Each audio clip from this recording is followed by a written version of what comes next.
So I don't have the time and energy that Mary has. So I try to do everything.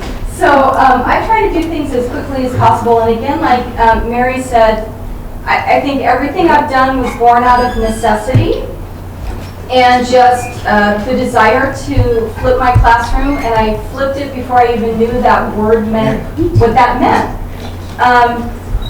So in my online class, which is what you see up here, I spent a lot of time dealing with, creating, I used Screener at the beginning, but now Screener has some issues, and Screencast-O-Matic is great. It's free. And what I did with mine, and I don't know that I necessarily need to show you, but I just took my PowerPoints again out of necessity.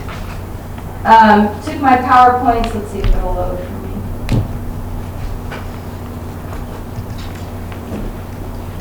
And using Screener or Screencast-O-Matic just delivered my lecture, over this. Different kinds of So, ideas that you're going to be the one thing about Screener is that it was 5 minutes long.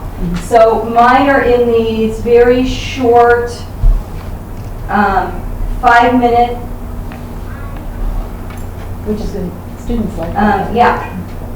So I had these little 5-minute lectures. And the nice thing about it is that students can watch them if they want, right? So I use this for my online class. They can listen to the lecture, and or they don't have to if they don't want to. And that's kind of the nice thing about all of these things is that some students will benefit from them. The ones that I think will benefit from them may not use them, right? And others will. So it benefits everyone. So anyway, what I found out was when I was doing my hybrid class, I went, well, why am I lecturing in my class? I only have them once a week.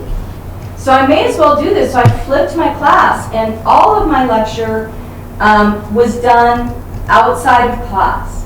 So then they come into class and they do assignments. And they do a lot of group work and things like that. So anyway, we spent a whole lot of time. So that was kind of my first foray into video.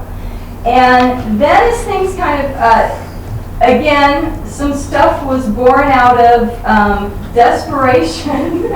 Last semester, I taught a partial hybrid class. It was a brand new class, a brand new curriculum. And it was the most frustrating thing on earth because I didn't ever have enough time in the classroom. So one of the things that I ended up doing in that classroom was I found at the end of the day, I did not have enough time to go over homework with them. So I don't know about you guys, but I'm rushing around, last 5 minutes of class, oh my gosh, we have homework, blah, blah, blah, trying to, spew it out of there, and they don't know what's going on. So anyway, what I ended up doing was I would go into Screencast-O-Matic, which again, free, and I would just show my canvas, and I would play a video on what I wanted them to do for homework. So again, it's just a short 6-minute video. On how to access our homework and exactly what you need to do. So the first thing. Oops, sorry. Oh. Because we only had class until 9:40 this week. So it's me just kind of talking through blah, blah, blah. But anyway, what I found was, a good half of the class went through, watched these videos, so that I knew that they were getting the homework. This was a very involved hybrid piece of homework where they had to go in and watch videos, they had to respond to the videos and do stuff. So anyway, it was just a way that I knew instead of me trying to rush through something, I could take my time, spend 6 minutes going over the directions. That way, if anybody had a question about the directions, I could just say, go to the video, it's right there.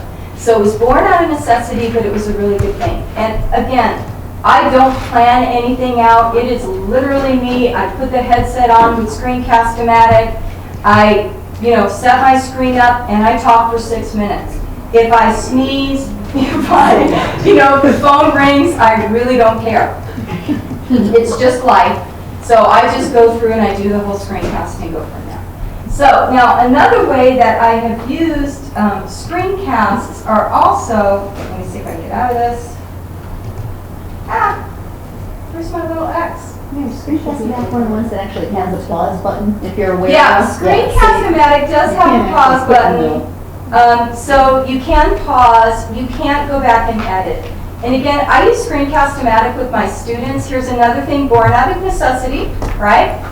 Instead of my students giving presentations in class, which we know sucks the life out of a class sometimes, they create screencasts. They use Screencast-O-Matic. They create their own screencasts with their PowerPoint or whatever technology they use. They upload it to the discussion board, and then they view other people's screencasts, and they do some sort of a, rubric or whatever it is, some sort of a, how they're going to review that screencast, and they give them some very good feedback that normally you aren't going to get in a classroom. Nice. So again, that was born out of necessity also. But the students love it. They can do it outside of class. They don't have to do it in class. Screencast-O-Matic is very intuitive. It's very simple to do. Literally, click, record. That's about it. Now, the other thing that was born out of kind of a decision in my learning community was to do, have you guys ever done this? I'm going to give video comments. I don't know if anybody's ever wanted to do that. So, yeah. So, my teaching partner and I went, that's what we're going to do for this essay. We're going to give video comments. So, what we decided to do is to create, what we did is we went in, I'm going to pause it for a minute. I took a student's essay, I went in there and made some general comments in their essay. But then, what I ended up doing is then recording myself over those comments, so that I could go through the comments with them like we were having a face-to-face discussion. And this is about, Heather and I kind of said to ourselves, we're going to make them 5 minutes long. Mine were like between 7 and 8 minutes. I swear to God, Heather's were like 14 and 15, because we had so many things that were going on. But it was really nice because I can talk about a few things in your what's happening with your MLA formatting that I didn't want to say. So it's just me talking. First and foremost, thank you But so what we much. found with this was that our students, now I will tell you the drawback, it takes time, right? I've already done the comments, now I'm recording this.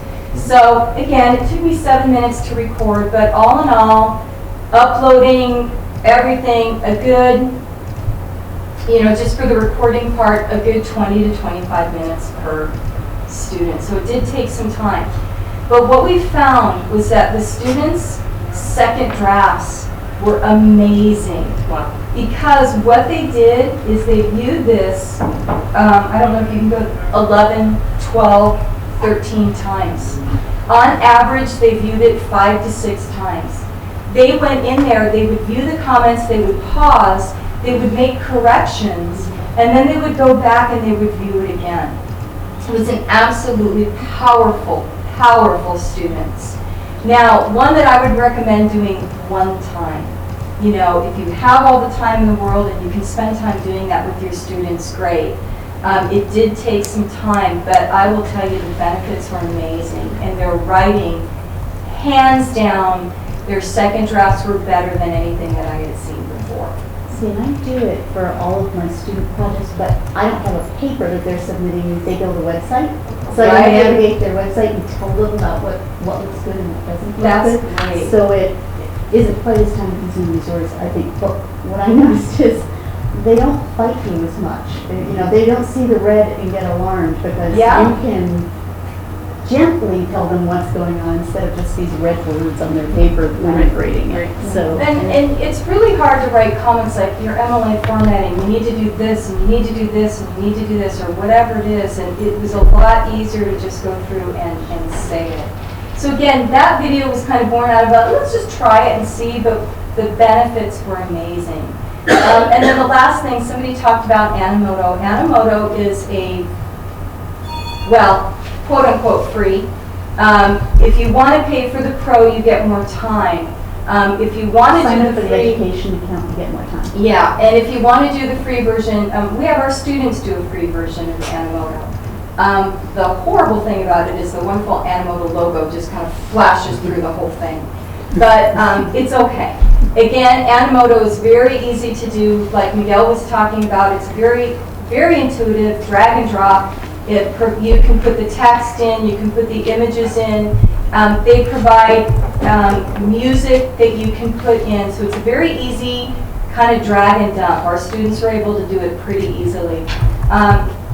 Just as a thought, our students created a PSA announcement. So this is in response to a major project that they were doing. This is one piece of that project, but it's very short. You can just get an idea. See, you get this wonderful Animoto logo.